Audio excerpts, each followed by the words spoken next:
आज हम लोग हिंदी व्याकरण में रौद्र रस और वीर रस के बारे में पढ़ेंगे कि रौद्र रस किसे कहते हैं और वीर रस किसे कहते हैं, और इसे उदाहरण के माध्यम से भी समझेंगे।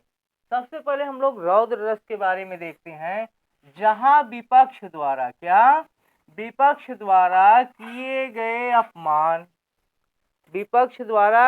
किया गया अपमान हो या गुरुजन अथवा अपने श्रेष्ठ जन की निंदा की गई हो, इस तरह का जहां पर वृत्तांत मिलता है, कहने का मतलब है कि विपक्ष के द्वारा आपका अपमान किया गया हो या किसी व्यक्ति का, या गुरुजन अथवा अपने श्रेष्ठ जन की निंदा का वहां पर वृत्तांत होता है, तो उससे क्रोध उत्पन्न होता है। क्या उत्पन्न होता है?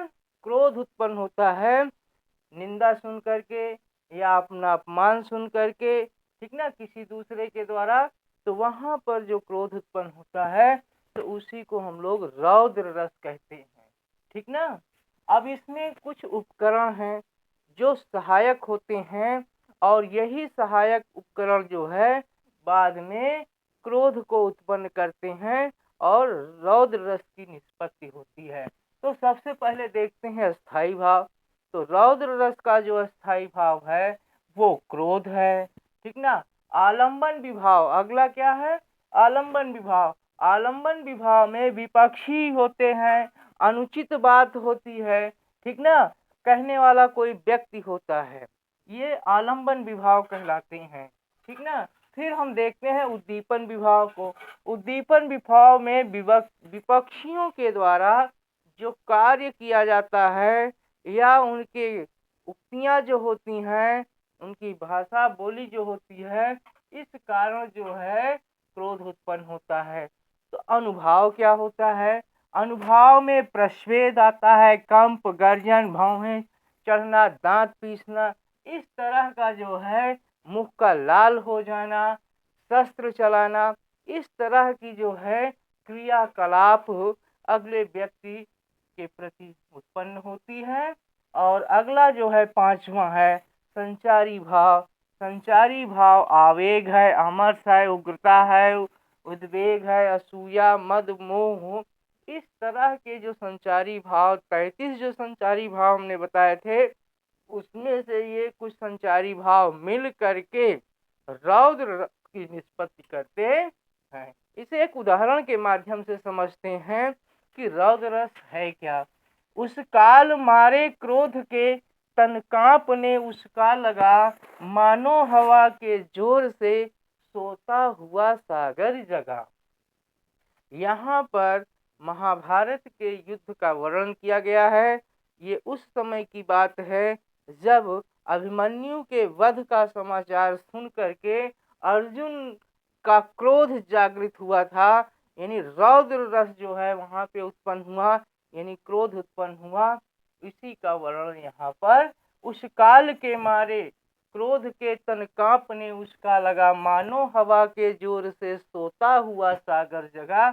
तो ये जो है अभिमन्यु वध का समाचार सुन करके अर्जुन के अंदर जो क्रोध उत्पन्न हुआ, उसी का यहाँ पर वर्णन किया गया है। ठीक ना।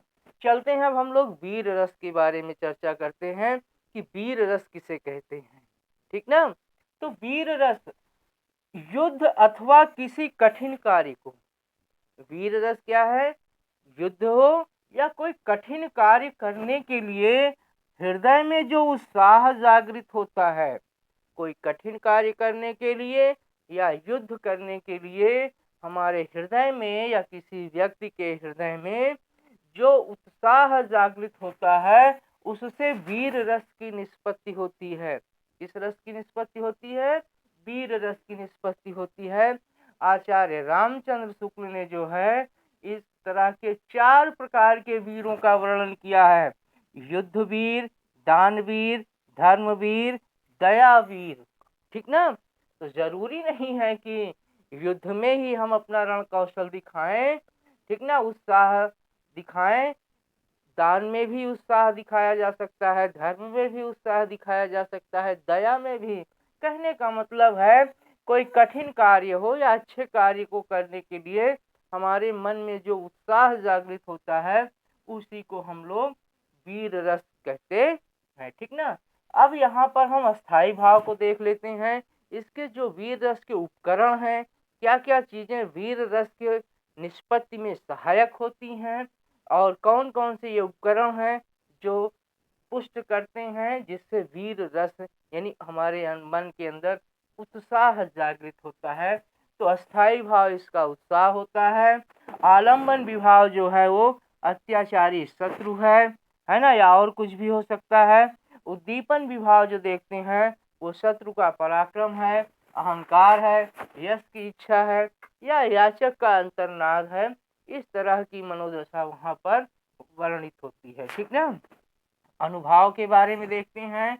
अनुभव में क्या क्या चीजें आती हैं। रोमांच आता है, गर्वपूर्ण उक्तियां होती हैं, प्रहार करने की इच्छा होती है और शरीर कंपायमान होता है। यानी कंप आदि जो है ये सब अनुभव के अंतर्गत आते हैं। फिर संचारी भाव की हम लोग बात करते हैं। उग्रता आएगा, आवेग है, गर्व है, चपलता है, धृति है, मति है, हर्ष है, उत्सुकता है, असूया। इस तरह से ये सभी पांचों उपकरण जो है मिल करके उत्साह को जागृत करते हैं।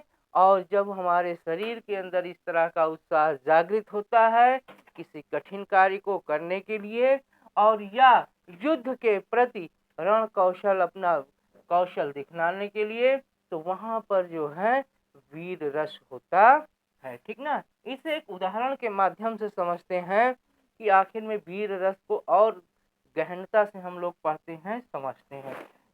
क्रुद्ध कुद्ध दशानन 20 भुजानि सुलय कपि रीछ अनीशर बट्टत लक्षण तक्षण रक्त किए दृग लक्ष्य पिपच्छन के सिर कट्टत मार पछारु पुकारे दुहू दल रुंड झपट्टी धपट्टी लपट्टत रुंड लोभट मथानि लुटत जोगिनी खप्पर टट्ठनि ठट्टत।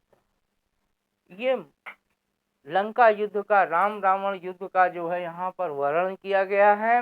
लंका युद्ध में जो है रीछ वानरों की सेना को देख करके रावण के हृदय में जो उत्साह जागृत होता है उसी का वर्णन यहाँ पर, राम रावण युद्ध का वर्णन यहाँ पर किया गया है कि कैसे जो है युद्ध के प्रति कितना ये लोग उत्साहित थे। ठीक ना। इस तरह से आज हम लोगों ने रौद्र रस और वीर रस के बारे में पढ़ा है। रौद्र रस में अपमान या अपने श्रेष्ठ जन की निंदा का वर्णन किया गया होता है। उसके बाद हमारे मन में जो विचार आते हैं, ठीक ना, वो जो है रौद्र रूप कहलाता है और जिसका स्थायी भाव क्रोध है। फिर दूसरा है वीर रस।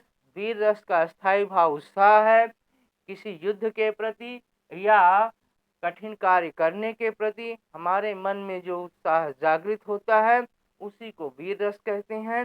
वीर रस का स्थायी भाव उत्साह है।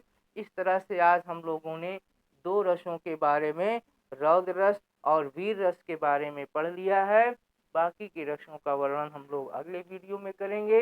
हमारे विचार से आज का वीडियो आपको ज्ञानवर्धक लगा होगा।